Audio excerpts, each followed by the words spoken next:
Sir, can you hear me? Hey, stay with me. That was 19-year-old Felix Jackson, soaking wet, $5 in his pocket, kneeling on cold concrete in the worst thunderstorm Cleveland had seen all year. Please, help me. I can't feel my hands anymore. Don't close your eyes, sir. Look at me. I'm right here. Felix pulled out the crumpled $5 bill, the only groceries his grandmother would see tonight.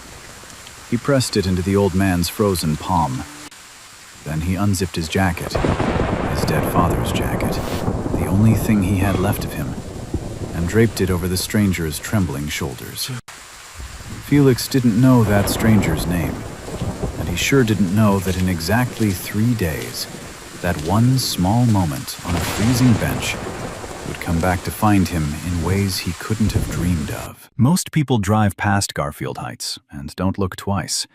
It's the kind of neighborhood where half the streetlights don't work, where the sidewalks have cracks deep enough to swallow a bicycle tire, where for lease signs hang in shop windows so long they turn yellow.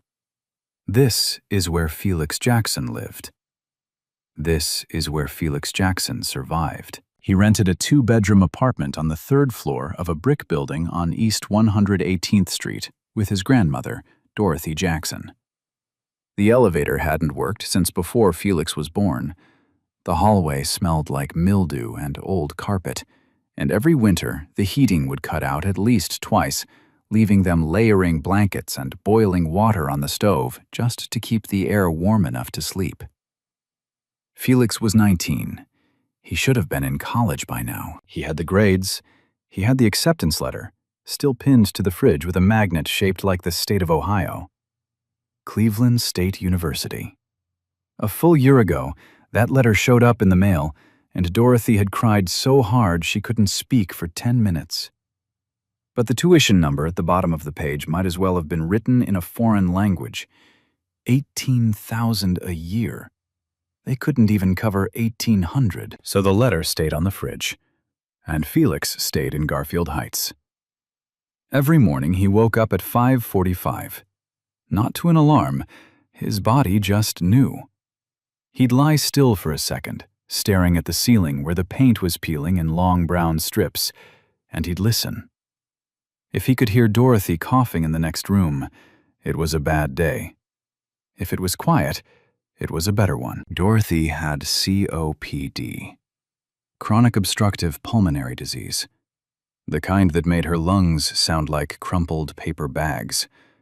She needed 2 inhalers and a monthly prescription that cost more than their electric bill. Most months, Felix had to choose, lights or medicine. He always chose medicine. By 6:30, he was already dressed. Same rotation of 3 shirts, same pair of jeans with the stitched-up knee, and the jacket. His father's jacket. A faded denim thing with a torn left pocket and a collar that didn't sit right anymore. Felix wore it every single day. Didn't matter if it was 90 degrees outside. That jacket went where he went. Raymond Jackson had worn that jacket the day he died. Felix was 8 years old when it happened. A machinery malfunction at the Braddock steel plant. They told Dorothy it was instant. Felix never believed that. He still didn't. After his father passed, his mother, Lorraine, tried. She really tried. She picked up nursing shifts at a hospital in Akron, 2 cities over. She'd send money every month, 100 here, 200 there. But she worked nights, slept days, and the distance between Akron and Cleveland stretched wider with every year. Felix hadn't seen her in 4 months. He didn't blame her. He understood. But understanding something and not feeling the weight of it, those are 2 very different things. By 7:15 each morning, Felix was at Caldwell's Corner Grocery, 3 blocks from the apartment. It was a small store, narrow aisles, fluorescent lights that buzzed too loud, a cooler in the back that leaked every other Thursday. The owner, Mr. Caldwell, was 62, bad knees, worse temper. But he gave Felix steady hours and never shorted his pay. In Garfield Heights, That was enough to earn loyalty. Felix stocked shelves, swept floors, unloaded deliveries, and worked the register when Mr. Caldwell's knees locked up. 6 hours a day, 5 days a week. $9.25 an hour.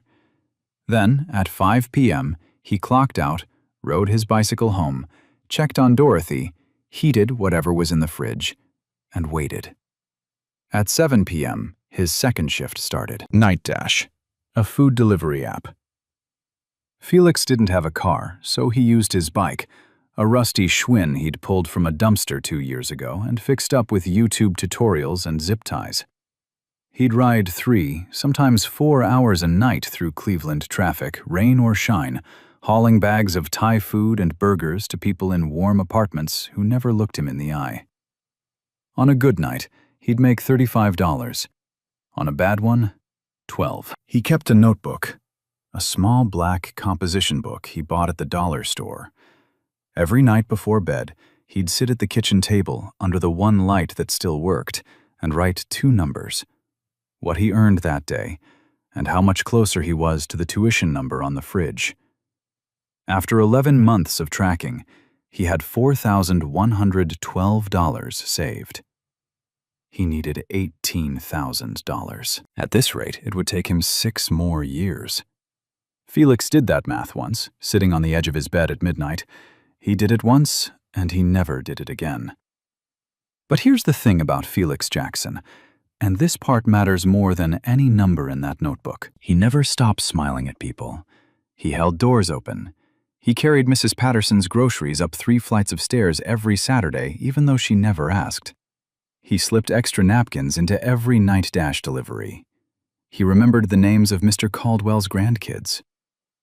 The world had given Felix almost nothing, and somehow, he kept giving back. But the world wasn't done with Felix Jackson yet. Not even close.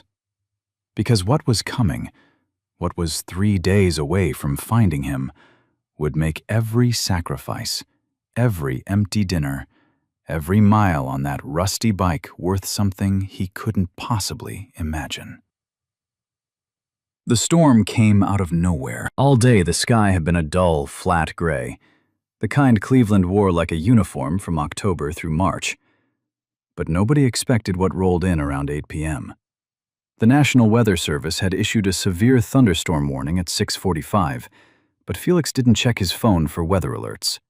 He was too busy pedaling. He had 2 more deliveries to finish, 2 more runs, and he could go home. The first drop hit his neck like a cold fingertip. Then came the second. Then the sky just opened. Not rain, but a wall of water. The kind of downpour that turns streets into rivers in under a minute. Wind slammed against his chest so hard he had to squeeze both brakes just to stay upright. Lightning cracked across the skyline. Not distant. Close. The kind you feel in your teeth. Felix pulled his father's jacket tighter and pressed forward. His last delivery was a bag of pho from a Vietnamese place on Superior Avenue. The customer's address was 6 blocks north. He could make it. He had to make it. That delivery was worth $8.50 with tip, and $8.50 was the difference between Dorothy's inhaler refill this week or next. But what Felix didn't know, what he couldn't have known, was that the delivery wasn't the most important thing waiting for him on those streets tonight. The rain was coming sideways now. Visibility had dropped to almost nothing. Felix rode with one hand on the handlebar and the other shielding his eyes, squinting through sheets of water. The streetlights on Euclid Avenue were flickering, half of them already dead. The road was empty. No cars, no pedestrians. Just Felix, his bike, and the storm. He almost missed it. A shape on the bench. Just a shape. A dark lump at the bus shelter near East 9th Street. Felix's eyes swept past it. His legs kept pedaling. Then the shape moved. A hand, pale, reaching out from the bench, trembling so hard it looked like a leaf in the wind. Felix squeezed the brakes. The Schwinn skidded on the wet pavement, almost throwing him sideways. He steadied himself, one foot on the ground, and looked again. An old man, white, maybe mid-70s, slumping on the bench under the bus shelter's half-broken overhang. He wore a thin button-down shirt, completely soaked through. No jacket, no umbrella, no bag. His silver hair was plastered flat against his skull. His lips had a blue-gray tint that made Felix's stomach drop. This man wasn't waiting for a bus. He was dying out here. Felix dropped his bike on the sidewalk and ran to the bench. "Sir, hey, can you hear me?" The old man's eyes opened. Pale blue, watery, confused. He looked at Felix like he was trying to remember what a person was. I don't." The words came out broken, barely a whisper under the roar of rain. "I don't know where I am." "You're on Euclid Avenue, sir. East 9th. What happened? How long have you been here?" The old man's mouth opened, closed, opened again. His right hand was gripping the edge of the bench so hard his knuckles were bone white. And that's when Felix noticed it, the watch. It sat on the old man's left wrist, silver, heavy, with a face that caught the light from the one working street lamp above. It wasn't a Timex, it wasn't a Casio. It was something else entirely. Something that looked like it cost more than everything Felix owned combined. A tiny crown logo sat at the 12 o'clock mark. Felix didn't recognize the brand. He didn't even think about it. Not then. "Sir, you're freezing. We gotta get you out of this rain." "My wife," the old man murmured. His eyes drifted somewhere past Felix's shoulder, somewhere far away. "I was going to see my wife. I had flowers. Where did the flowers go?" He wasn't making sense. His body was shaking in a rhythm that Felix recognized. Not shivering, but something deeper. Something worse. Felix looked around. The street was deserted. No cars, no open stores. The nearest hospital was at least 20 blocks south. His phone had 4% battery, just enough for one call. But who would come out in this? He looked at the night dash bag on his bike. $8.50 delivery. He looked at the old man. That choice, right there, right in that second, was the kind of choice that most people never have to make. The kind where every option costs you something you can't afford to lose. And what Felix did next is exactly why this story exists. Felix didn't hesitate. He dropped to one knee beside the bench and unzipped his backpack.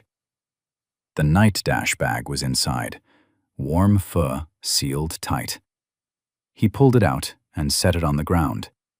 Then he reached into his back pocket and pulled out the $5 bill. It was damp, wrinkled, folded into a small square the way he always kept it, tucked behind his phone case like a safety net. That $5 was dinner. That $5 was bread, a can of soup, maybe a carton of eggs if the store had the cheap ones left. He pressed it into the old man's palm. "Here, take this." The old man looked down at the bill. His fingers closed around it slowly, like he didn't understand what it was. "Son, no. I can't take your money. You need it more than I do right now, sir." "But this is your money. You're just a kid." Felix almost laughed. He got that a lot. 19 years old, but people always assumed younger. Maybe it was the way he carried himself. Maybe it was the neighborhood. "I'm good," Felix said. "I promise. Just hold on to it." The old man's chin trembled. Not from the cold this time. Something else. He looked at Felix. Really looked at him. And his eyes changed. The confusion pulled back for just a second, and underneath it was something sharp. Something clear. "You don't even know me," the old man whispered. "Don't need to." Felix stood up and unzipped his jacket. The denim one. His father's jacket. The one with the torn left pocket and the collar that didn't sit right. The one that still smelled like WD-40 and factory soap. Or maybe that was just Felix's memory, filling in what time had taken away. He draped it over the old man's shoulders. The old man grabbed Felix's wrist. Not hard, but firm. Steady. The grip of someone who once held authority, not someone who'd been sitting helpless on a bench in a storm. Felix noticed that, filed it away without thinking. "What's your name, son?" "Felix Jackson." "Felix." The old man repeated it like he was memorizing it. His voice had shifted. The confusion was still there, but underneath, just for a flash, there was something commanding, almost formal. The way a man speaks when he's used to people listening. "What's yours?" Felix asked. "Walter." A pause. "Just Walter." Just Walter. Felix nodded, didn't push. Some people gave you their whole story. Some people gave you a first name and a handshake. Both were fine. "All right, Just Walter. Let's get you somewhere warm." Felix looked up the street. Through the sheets of rain 2 blocks north, he could see the faint yellow glow of the Euclid Avenue bus shelter. The big one, with the enclosed walls and the working heater. If the number 10 bus was still running, he could get Walter on it. Somewhere. Anywhere but here. "Can you stand?" Walter tried. His legs buckled on the first attempt. Felix caught him under the arm. Quickly, without drama, without making it feel like charity. Just one person helping another person stand. "Easy. I got you. Lean on me." They moved through the rain together. Felix on the left, Walter on the right, the denim jacket now dark with water across Walter's back. The wind screamed between the buildings. Every step was a negotiation with the sidewalk.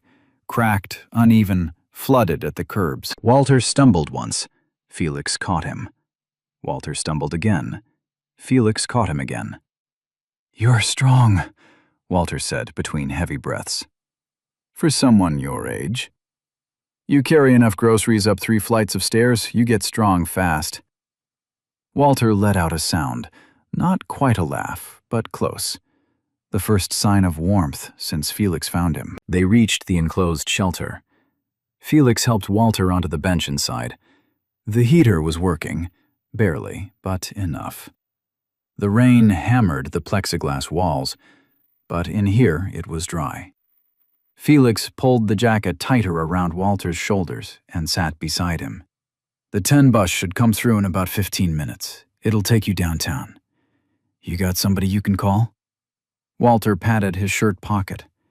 Empty. Then his pants pocket. Also empty. "I had a phone. I think I must have left it in the car." "What car?" Walter's eyes clouded again. That faraway look. "There was a car. A black car. Someone was driving me. Somewhere." He shook his head slowly. "I can't remember. I got out. I wanted to walk. I wanted to see the flowers." Felix didn't press. Something was wrong. Not just cold, not just confusion. Something medical. Something deeper. But Felix wasn't a doctor. He was a 19-year-old delivery driver with 4% battery on his phone and no jacket. "Okay," Felix said calmly. "That's okay. The bus will get you downtown. There's a shelter on West 3rd. They'll take you in, get you warm, help you figure out the rest." Walter looked at Felix.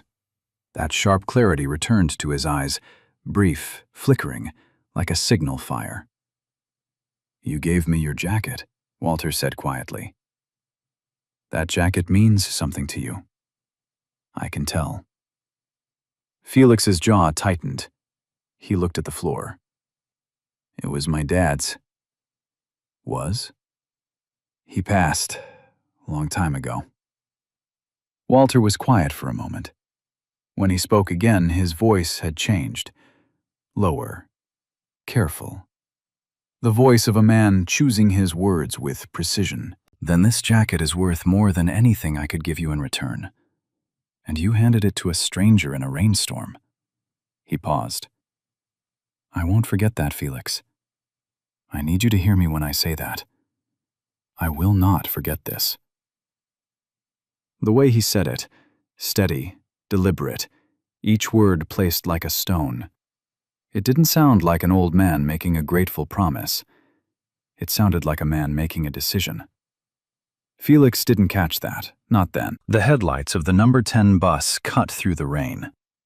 Felix stood, flagged it down, and helped Walter up the steps.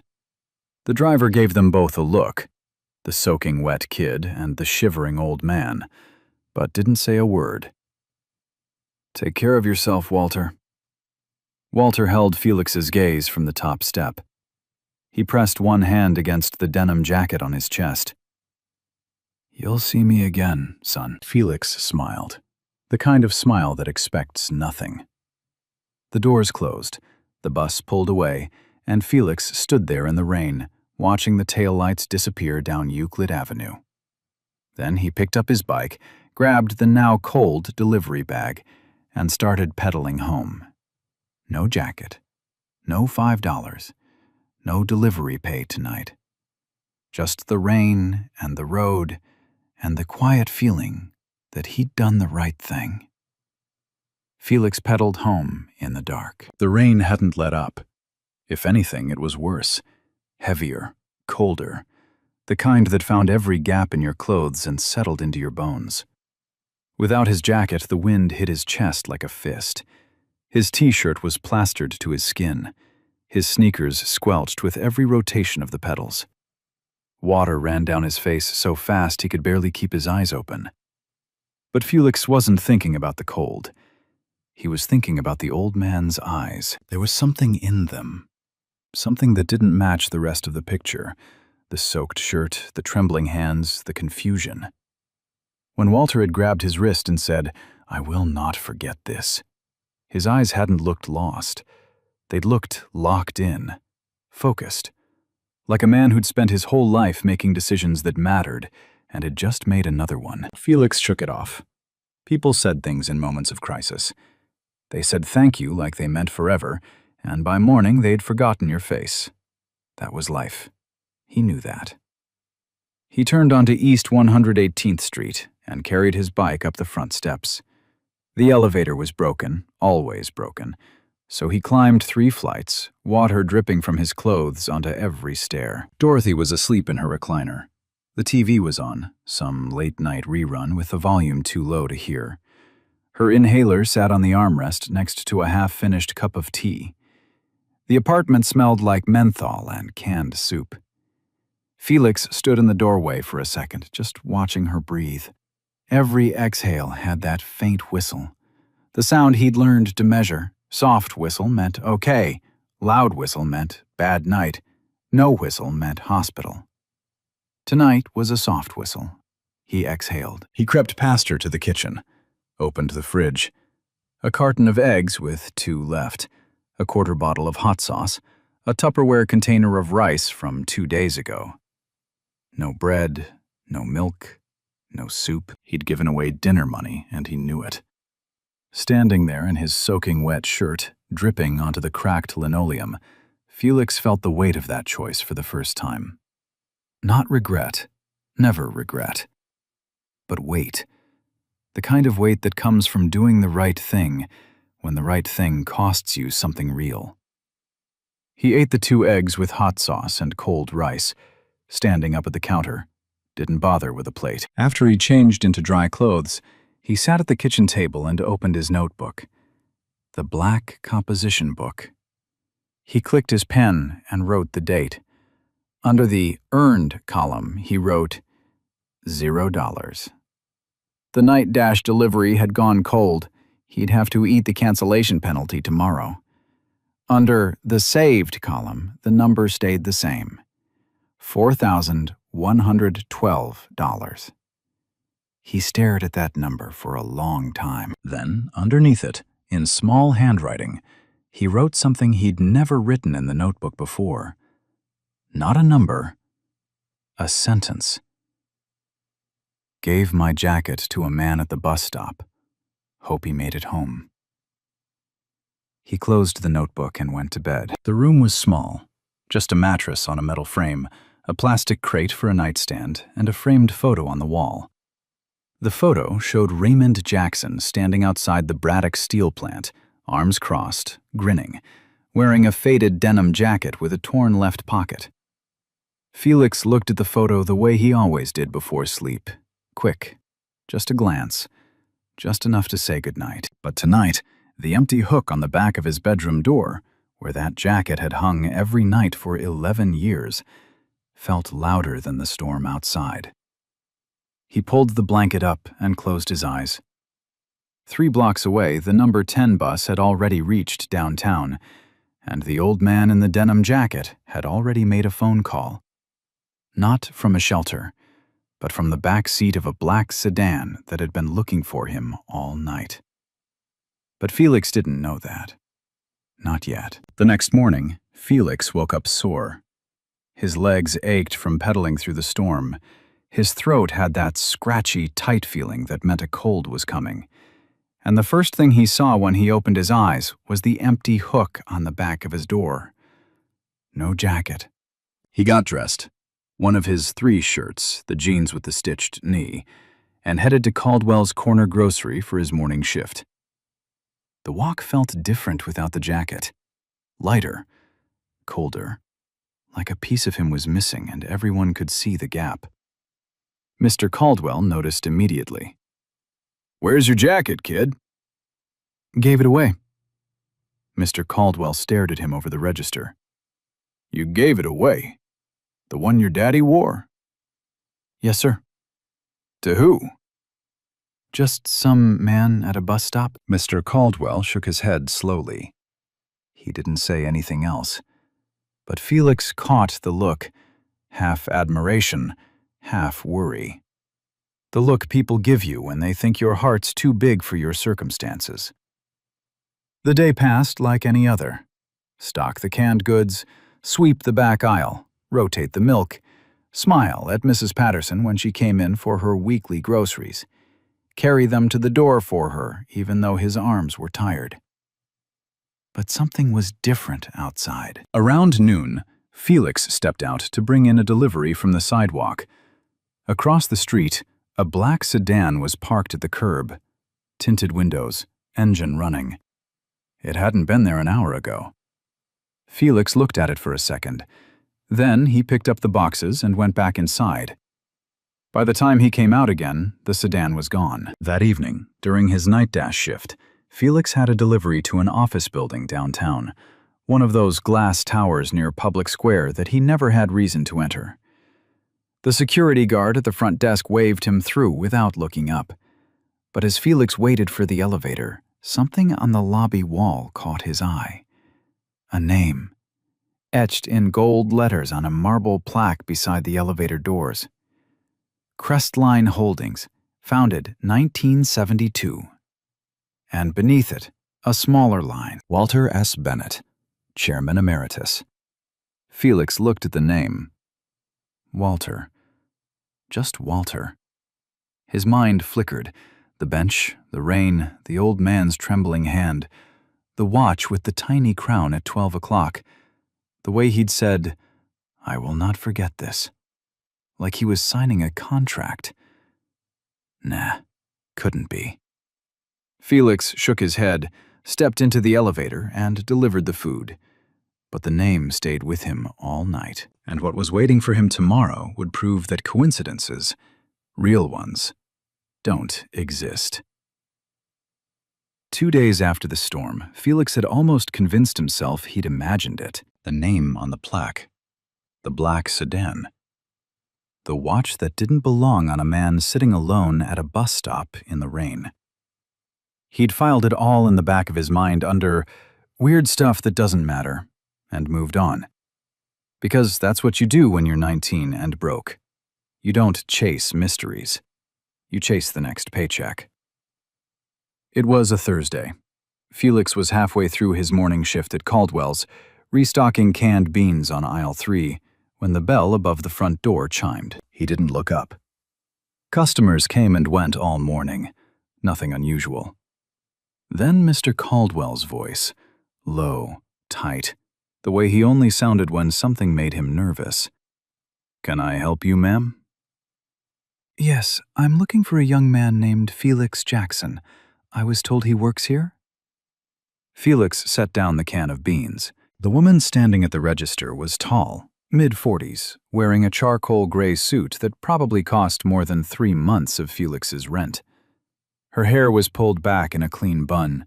She carried a leather folder under one arm and a pair of sunglasses in the other. Everything about her was precise, pressed, polished, intentional. She looked like she'd never set foot in a store with fluorescent lights in her life. Mr. Caldwell looked at Felix. Felix looked at the woman. "That's me." The woman smiled. Not a big smile, a measured one, professional. "Felix, my name is Catherine Moore. I'm the executive assistant to the chairman emeritus of Crestline Holdings." She paused, let the words land. "I believe you met him 2 nights ago, at a bus stop on Euclid Avenue." The store went quiet. Even the buzzing fluorescent lights seemed to hold their breath. Felix felt his stomach drop. "Walter," he said. "Mr. Walter Bennett. Yes." Mr. Caldwell gripped the edge of the counter. His eyes went wide. In Garfield Heights, you didn't hear names like that in real life. You heard them on the news, on Forbes lists, on the sides of buildings downtown. Walter Bennett wasn't a person to people in this neighborhood. He was a concept, a skyscraper with a name attached. Catherine continued, her voice calm and even. "Mr. Bennett would like to see you. Today, if possible. He's sent a car." Felix blinked. "A car?" "It's parked outside." Felix looked past Catherine, through the smudged glass of the store's front window. There, at the curb, sat a black limousine. Not a sedan, not an SUV. A limousine. Long, polished, gleaming like it had been waxed 10 minutes ago. The driver stood beside the rear door in a dark suit, hands clasped, waiting. On the door panel, a small silver emblem caught the light. A crest. 2 lines beneath it. Crestline Holdings. The same logo Felix had seen on the marble plaque in the lobby 2 nights ago. The same name etched in gold letters. It hit him like a train. Just Walter. The confused old man on the bench. The trembling hands. The soaked shirt. The blue lips. That man, the man Felix had given his last $5 and his father's jacket to, was Walter S. Bennett, founder of Crestline Holdings, one of the wealthiest men in Ohio. A man whose real estate empire stretched across 14 states, whose name sat on hospital wings and university buildings, whose net worth had been estimated in the billions. Felix had given a billionaire his grocery money. He almost laughed. Not because it was funny, because it was so far beyond anything his brain could process that laughter was the only response left. I don't understand, Felix said. He was just sitting there, in the rain, alone. How does a man like that end up alone on a bench in a thunderstorm? Catherine's expression softened, just slightly. Just enough to show something human beneath the professional polish. Mr. Bennett has been dealing with some health challenges, early-stage memory issues. Tuesday was the anniversary of his wife's passing, Eleanor. 22 years. She paused. He asked his driver to take him to the cemetery. On the way back, he became disoriented. He exited the vehicle without the driver noticing. By the time security realized he was missing, the storm had already started. They were looking for him? For 3 hours. 8 members of his personal security team. They found him at 11:40 p.m., on a downtown bus, wearing a denim jacket that didn't belong to him, and holding a $5 bill in his fist. She looked directly at Felix. He wouldn't let go of either one. Felix couldn't speak. He told his team what happened. He described you, your name, your age, what you said to him, every detail. His memory of that night is remarkably clear. Catherine opened the leather folder and pulled out a single item, a business card. Thick, cream-colored, embossed with gold lettering. She held it out to Felix. Walter S. Bennett, Chairman Emeritus, Crestline Holdings. Build something that outlasts you. Felix took the card.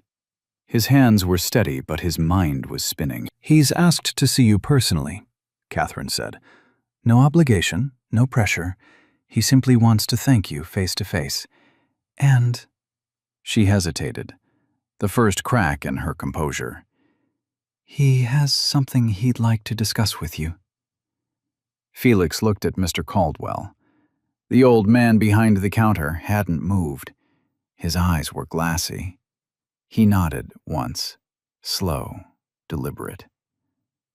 Go, kid. I'll cover your shift. Felix set down his apron. He walked out of Caldwell's corner grocery in his work shirt and stitched-up jeans, climbed into the back of a limousine for the first time in his life, and rode downtown in silence. The leather seats were warm. The windows were dark. The city looked different from the inside of a car like this, and somewhere between Garfield Heights and Public Square, Felix Jackson started to realize that the smallest thing he'd ever done was about to become the biggest thing that had ever happened to him. The elevator opened on the 42nd floor. Felix had never been this high above the ground in his life. The hallway was wide, quiet, and smelled like leather and fresh coffee. The carpet was so thick his worn sneakers didn't make a sound. Framed photographs lined the walls, buildings, skylines, groundbreaking ceremonies, all stamped with the same Crestline crest he'd seen on the limousine door. Catherine walked ahead, heels clicking in a steady rhythm. She stopped at a pair of double doors made from wood so dark it was almost black. He's waiting for you inside. Take your time. She opened the door and stepped aside. The office was enormous, floor-to-ceiling windows overlooking all of Cleveland, the lake, the bridges, the gray sprawl of neighborhoods stretching south. Felix could see Garfield Heights from here, a small patch of rooftops and broken streetlights miles away, looking no bigger than a thumbnail. And there, sitting in a leather chair by the window, was Walter Bennett. He looked different, clean, rested, wearing a pressed navy suit with a white pocket square. His silver hair was combed back neatly. His hands, the same hands that had been blue and trembling 2 nights ago, were folded calmly on the armrest. The expensive watch caught the afternoon light. But the eyes were the same, pale blue, sharp, clear. And draped over the back of the chair beside him, folded carefully like something precious, was a faded denim jacket with a torn left pocket. Felix's throat tightened. Felix. Walter's voice was steady, warm, no trace of the confusion from the bus stop. Please, sit down. Felix sat in the chair across from him. The leather was softer than his mattress at home. For a moment, neither of them spoke. Walter just looked at him. The way you look at someone when you're trying to match the face in front of you with the memory you've been carrying. You look different when you're dry, Walter said. Felix let out a small laugh. So do you, sir. Walter smiled. A real one. The kind that reached his eyes. I owe you a debt, Felix. And I don't say that lightly. I've built my career on understanding the value of things. Properties, contracts, percentages, margins. I've spent 50 years putting numbers on everything. He leaned forward. But what you did for me on that bench, I've spent 2 days trying to put a number on it. And I can't. Mr. Bennett, you don't owe me anything. I just did what anybody would have done. No. Walter's voice sharpened. Not angry, precise. That's where you're wrong. And I need you to hear this. I was sitting on that bench for over an hour before you stopped. In that time, at least a dozen people walked past me. Some looked, most didn't. One woman crossed the street to avoid me. A man in a BMW slowed down and then kept driving.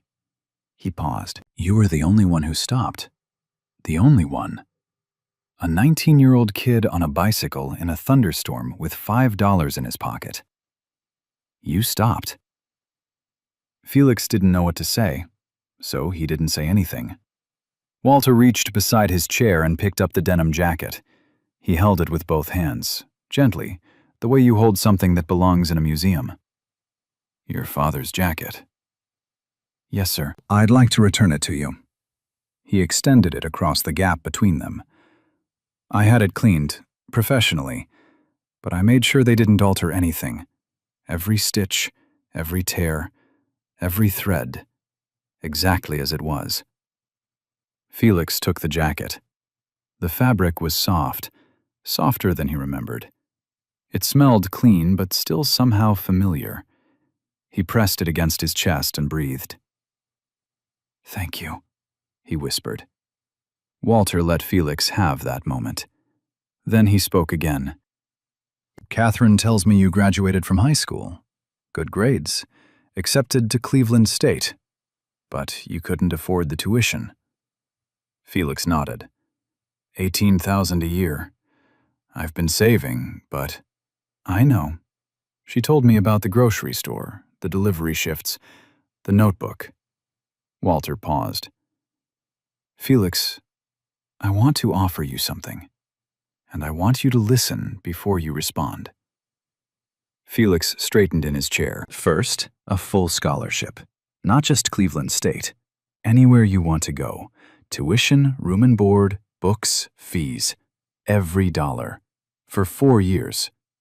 If you want to go to graduate school after that, we'll cover that too. Felix opened his mouth. Walter held up a hand. I'm not done. Second, your grandmother, Dorothy. Catherine pulled some records. You're 3 months behind on rent.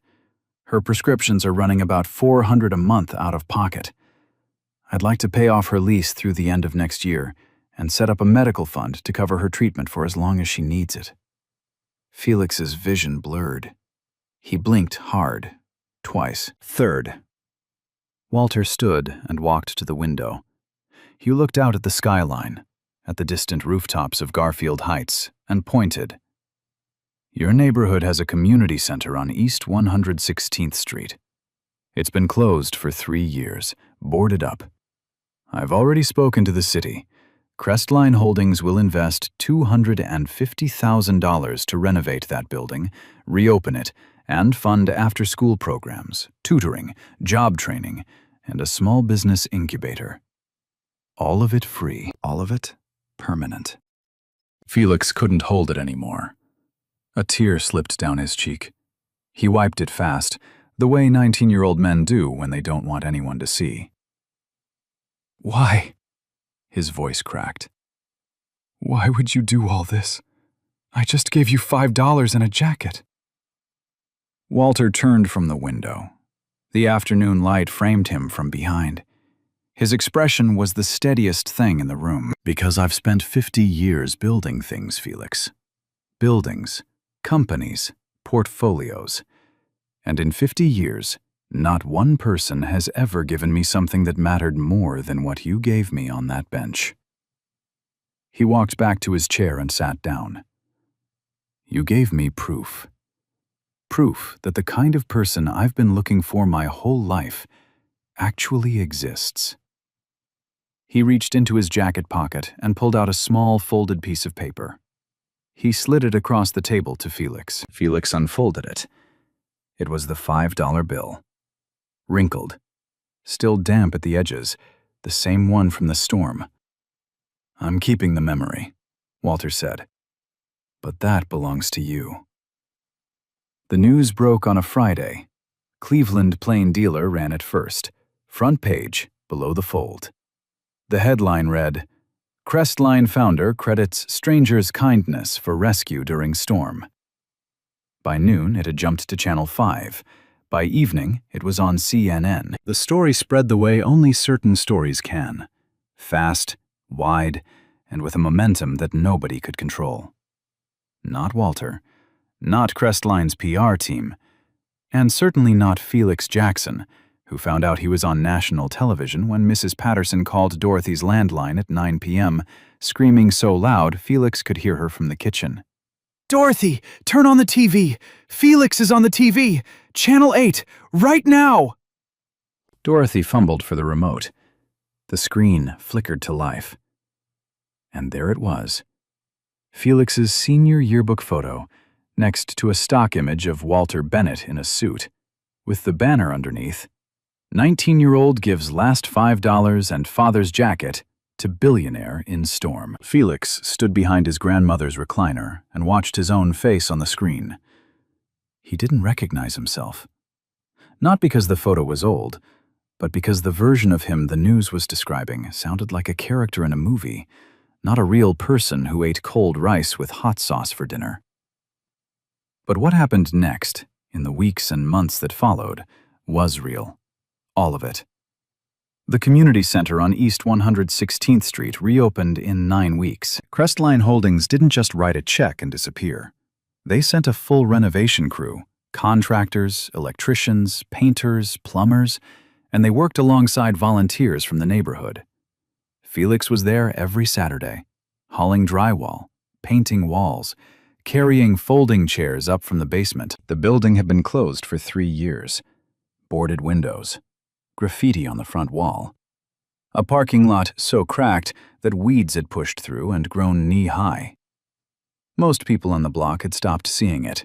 It was just another dead building in a neighborhood full of them. Now it had new windows, a computer lab with 20 stations, a tutoring room, a job training center with resume workshops every Wednesday, and a small business incubator on the second floor. 4 office spaces, free rent for the first year, open to anyone in the zip code with an idea and the will to try. Mr. Caldwell was the first to apply. He'd been running his grocery store on instinct and duct tape for 15 years. No inventory system, no bookkeeping software, no website.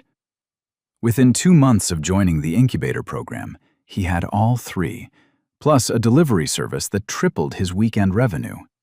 He hired 2 new employees, both from the neighborhood, both under 25. Dorothy's medical fund was set up within a week of Walter's offer. Her prescriptions were covered. Her rent was paid through the following year. For the first time in as long as Felix could remember, his grandmother sat in her recliner without the tight look on her face, that quiet tension she carried every day, the one she thought Felix didn't notice. It was gone. She breathed easier. Literally and otherwise. Felix enrolled at Cleveland State for the spring semester. Full scholarship. He chose business administration with a minor in community development. On his first day of classes, he wore his father's denim jacket, the one Walter had returned to him, cleaned and pressed but unchanged, every stitch intact. He sat in the front row, but perhaps the thing that mattered most, more than the news coverage, more than the scholarship, more than the building with new windows, was what Felix did 3 weeks after the center reopened. He started a program. He called it 5 and Forward. The idea was simple. Every month, young people in the neighborhood would commit one small act of kindness. Buying a stranger's coffee, helping someone carry groceries, sitting with someone who looked lonely, and then write about it. Pin it to a board in the community center lobby. Share it at the monthly meeting. No prizes, no competitions, just stories. Within 2 months, the board was full. Within 4 months, 2 other community centers in Cleveland had started their own versions. A local church adopted the model. A high school guidance counselor built it into her curriculum. The Plain Dealer ran a follow-up piece. The headline was simpler this time. It started with $5. And it had. 1 year later, Felix was walking home from his evening class at Cleveland State. It was late, almost 9 p.m. The air had that sharp November bite, and the forecast had been calling for rain all day. He wore his father's jacket, same torn pocket, same crooked collar. But it felt different now. Not heavier, not lighter, just fuller. Like it carried more than one story inside its threads. His route home took him past the bus shelter on Euclid Avenue. He walked past it almost every day. Sometimes he slowed down, sometimes he didn't. But he always looked at the bench. The same bench where he'd found Walter slumped and shaking a year ago. Most nights it was empty, just a metal seat under a flickering light.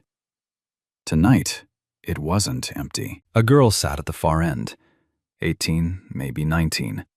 Thin jacket, too thin for November. Her arms were crossed tight against her chest, knees pulled up, chin tucked down. She was shivering. Not the casual kind, the deep kind, the kind that makes your whole body clench like a fist. A plastic bag sat at her feet. Inside it, Felix could see a folded uniform, the kind they gave you at the fast food places on Carnegie Avenue. A name tag clipped to the collar. She'd just come off a shift. Felix stopped walking. The girl looked up. Her eyes were tired. Not scared, just worn down. The look of someone who'd been solving problems alone for too long. "You okay?" Felix asked. "I'm fine, just waiting for the bus." "The 10 doesn't run past 8:30 on weekdays." She stared at him. Then she looked at the schedule posted on the plexiglass wall. Her shoulders dropped. "I didn't know that." Felix stood there for a second. The wind picked up. He watched her pull her thin jacket tighter and tuck her hands under her arms. He didn't think about it. He unzipped his father's jacket, took it off, and held it out to her. "Here, take this." "I can't take your jacket." "It's a long walk without one. Trust me, I've done it." She looked at him, then at the jacket, then back at him. "Are you sure?" "I'm sure." She took it, slipped her arms through the sleeves. The jacket was too big on her, the way it had been too big on Felix when he first started wearing it at 8 years old. She pulled it tight around herself and exhaled. "Thank you," she said quietly. "Really?" Felix smiled, the same smile from a year ago, the kind that expects nothing. "Pass it on." He walked home in the cold. No jacket, no complaints. The streetlights on Euclid Avenue flickered above him, half of them broken, same as always. But tonight, somehow, the walk felt warmer than it should have. Some things don't need an explanation. They just need to keep moving. And that's where this story ends. Or maybe that's where it starts again. Because the truth is, Felix Jackson didn't change the world. He didn't cure disease. He didn't invent anything. He didn't go viral on purpose. He just stopped when nobody else would. He gave when he had nothing to give. And he did it without asking for a single thing in return. $5, a jacket, a moment in the rain. That's all it took. So let me ask you this, and I mean it. If you were standing in that rain with your last $5 and the only thing your father left behind, would you give it away? Drop your answer in the comments. I want to hear it. I want to know. And if this story made you feel something, anything, hit that like button. Share it with someone who needs to hear it tonight. And if you're not subscribed yet, come join us. We tell stories like this every week. Stories about ordinary people doing extraordinary things when nobody's watching. Because sometimes, the smallest act of kindness is the one that changes everything. I'll see you in the next one. $5 entertainment jacket. That's everything Felix Jackson had. And he gave it all to a stranger in a storm. 12 people got transported that night. Hell, and the one person who stopped was the ones with a little gift. But that's the thing about kindness. It was never about $5. It was never about the jacket. is what about the fact that Felix saw a human being, not a stranger, not a color, not a risk, just a man who needs help. And he didn't calculate, he didn't hesitate, he just gave. And maybe that's the real lesson here. We spend our whole life waiting until we have enough money, enough time, enough comfort before we give. But Philip had nothing, and he gave everything, and it came back to him in ways he never could imagine. So here's what I want you to sit with tonight. What if generosity was never about what you have, but who you are? What if the moments you have been waiting for already passed you on the street, and you kept walking? What would you have done in that rain? Tell me in the comments if this story moved you. Share it with someone who needs to hear tonight.